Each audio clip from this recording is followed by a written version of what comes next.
Hello, my name is Elijah, and I want to welcome you to another video from the only source of information that you need to not only survive the current apocalypse, but actually enjoy it. And today I'm going to talk to you about something very important that I never talked to you about before.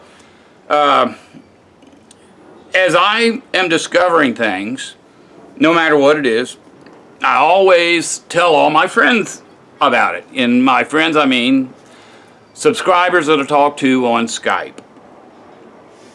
But sometimes I forget who I talk to on Skype and what videos I made. Because when you're saying the same thing over and over again, you just automatically feel like, well, I must have made a video about that. But we're going to talk about the temple now, because the temple plays such an important part in quite a few Bible prophecies. A lot of people believe that the third temple will be built before the end of the world, or the end of civilization. I actually believe the fourth temple will be built, because in the Bible there are three people who are called Satan. One was a man named Jeroboam. He was hired by Solomon to build the first temple. The next man was Cyrus the Great, and he built the second temple once the Israelites were sent back from Babylonian captivity. And then in the Bible it talks about Herod's temple being built. Now, most people say Herod did not build a temple, he just restored the temple that was already there. But history records that what Herod did was to completely replace each and every stone in the temple, which means that when he was done, it was a brand new temple. And in fact, all the language used in the Bible calls it a third temple. So if any temple comes from this point on, it will actually be the fourth temple. Now, one of the things I think you need to know, because I've noticed that a lot of people who belong to Lord Satan's cults believe that that temple was somehow pleasing to God, even though the Bible clearly states over and over again, God hated the temple. The temple was foolish because God could not live in a house made by human hands. And in fact, from the very beginning, he was telling them, don't ever build a temple for me. But of course, they never did what God said, no matter how easy the instructions were, and they did end up building a temple. So all the stories you hear about the miraculous things that were done in the temple, you just need to know that many of those things, if not all, were done by other gods. And these gods are all mentioned throughout the Old Testament.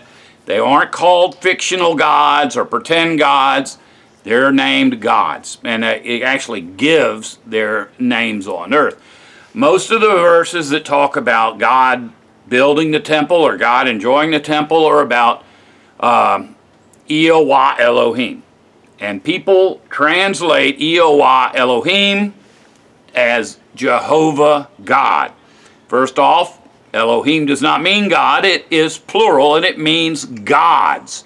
Now, the explanation that the Christian religions give us is that God is so great, he has to be plural, which is a lie. There are plenty of verses in the Bible about God that just use the word El or the word Aloha. I think Aloha is probably what we would consider God's name, where El is just simply the title God, as in his rank amongst the living things. But the scriptures that talk about Elohim, the gods, actually often seem to include the Father God, the creator God of all the gods, and all the humans and all the rabbits and squirrels and every other living thing that exists, including plants and birds and fish. So when the prophecies were written down about a fourth temple, they were written in a way that makes it seem like it's really going to happen. Now, people have always said they cannot build the next temple because the Muslims have got a dome there, and if we were to do anything to that dome, it would cause a war. Okay, so first off, we're already in a war. Now, what you don't know is that the relationship between the Jews and the Muslims has never had anything to do with whether or not the Jews would build another temple on the Temple Mount, because there were two other factors that would be impossible to overcome. And even though some of this makes it into the news in certain places, you can watch YouTube videos about it, you can read articles about it, there is actually a temple institute established for rebuilding and refurnishing the temple. Now, it's treated as a museum. It's in Israel, and they have all the different kinds of implements that were used back in the days when people were worshiping God, the gods, in Solomon's temple. Now, here's the thing to keep in mind. If you go to a museum, they're going to have, like if it's a war museum, there would be a gun and a uniform and an airplane, but they wouldn't have all the guns necessary to fight the war. They wouldn't have all the uniforms necessary to fight the war. It's supposed to have representative pieces to just let you see firsthand what items were used back in that time. Temple organization is not at all about that. They have not only purchased every item necessary for temple worship, but they've done enough in numbers for temple worship. In other words, there's not just one priest costume, there's enough priest costumes for all the priests. So here are the two things that have kept them from building a temple from the day they were established in 1948 all the way to today. First off, the Bible explains clearly that they were not to lay a single stone for the temple until they had sanctified the ground. So, in order to do that, they had to kill a red heifer. Heifer just means young cow that had never had a baby, because after they have a baby, they're called cows. They're not called heifers anymore. But they also have to have all red hairs. Not a single hair on the cow could be any other color. And since all red heifers or red cows went extinct at the time of Jesus, there was no hope of ever doing that again. Now, you and I, or most people, have seen red cows before. They still exist, but they always have like a big white spot on them or a big black spot, and so they're nothing like the original cows that were used back in the day. But some born-again, fundamentalist Christian in the United States, who raises cattle, decided as a very young man that he wanted to do anything he could to help the Jews get back into their homeland, so he started crossbreeding cows with the hope of one day being able to establish a new breed of red heifers that had no other colors of hair on their bodies. And he succeeded. Okay, the problem with this is that most of the people in the Arab world, the Muslim world, know that the Jews are not leaving their dome alone out of the kindness of their heart. They knew that these heifers were necessary, and they felt like that was enough protection that they would never have to worry about the Jews destroying their dome and replacing it with a Jewish temple. But most Palestinians, or a lot of Palestinians, speak English, and they have access to YouTube and the internet in general. And so they knew that these cows had been created and that there were now red heifers necessary. The red heifers necessary for establishing or for sanctifying the grounds were there. And the Jews started putting on these costumes and walking around in the area of the temple. And from what I understand, they actually sacrificed a red heifer in the Mount of Olives, which is very close by, but not on the actual mount. They couldn't do it there. But they were able to kill and burn and collect the ashes of these heifers. Palestinians were aware of it. They had seen the YouTube articles. So the only other thing keeping them from having a temple, a new temple arrangement, was the fact that no man could enter the temple unless he was from the tribe of Levi. So that was their only other hope. And in fact, that hope was actually fixed prior to them getting the red heifers. And the Palestinians were aware of that. So they knew now the only thing holding them back was the Jews' kindness of their hearts to not do this thing, because they would respect that the Temple Mount was the home of that dome. And the reason it was so holy, if you go there, you go online and look at any videos about the temple, they can show you where the Ark of the Covenant laid, where, everything that's in the Bible is, as described in the Bible, is there at the actual site of the temple. So they know that's where it was. Well, with DNA, new DNA technology, they were able to take blood samples from everyone who claimed to be a Jew, and they could divide them up into 11 tribes. Because by the time of Jesus, the 12th tribe had been exterminated. They had gotten into some trouble, and God sent people in there to kill them all. So you ended up with just 11 tribes of Israel. That's why if you read the book of Revelation, the 12 tribes that are there do not match the 11 or the 12 tribes that initially were there. And so what's there is the 2 sons of Joseph, along with 10 other tribes, the 11 tribes. So one of them is Judah, which son of Joseph, which was one of the tribes, the tribe of Joseph, and the other one is just another one of his tribes. So Judah's actually represented twice, but they're given 2 different names.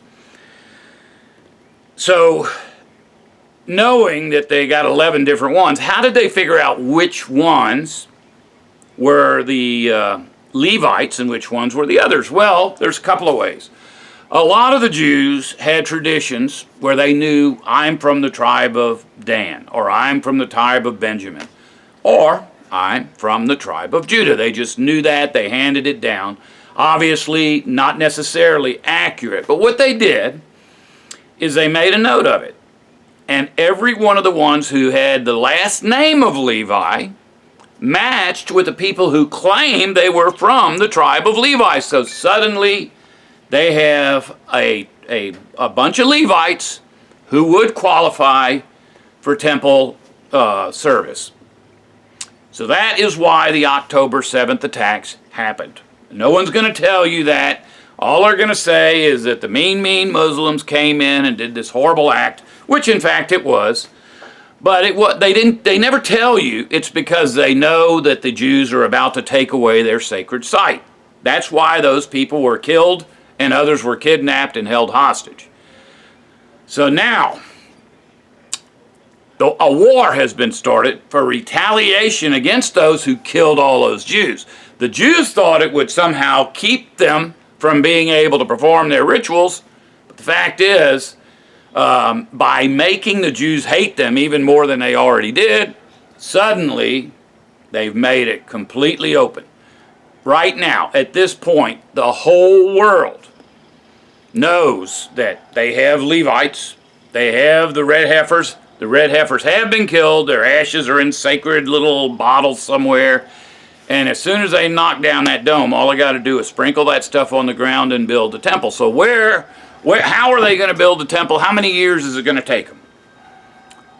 From what I understand, I've been there. I can't remember exactly where it was, but I went to this rock quarry where Solomon got the rocks for the temple. So it was known for a long time that's where to go to get the rocks to build another temple.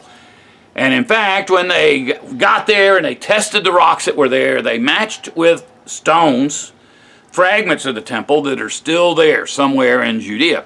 So everything is in place. In fact, each and every one of the stones has somehow disappeared out of the quarry.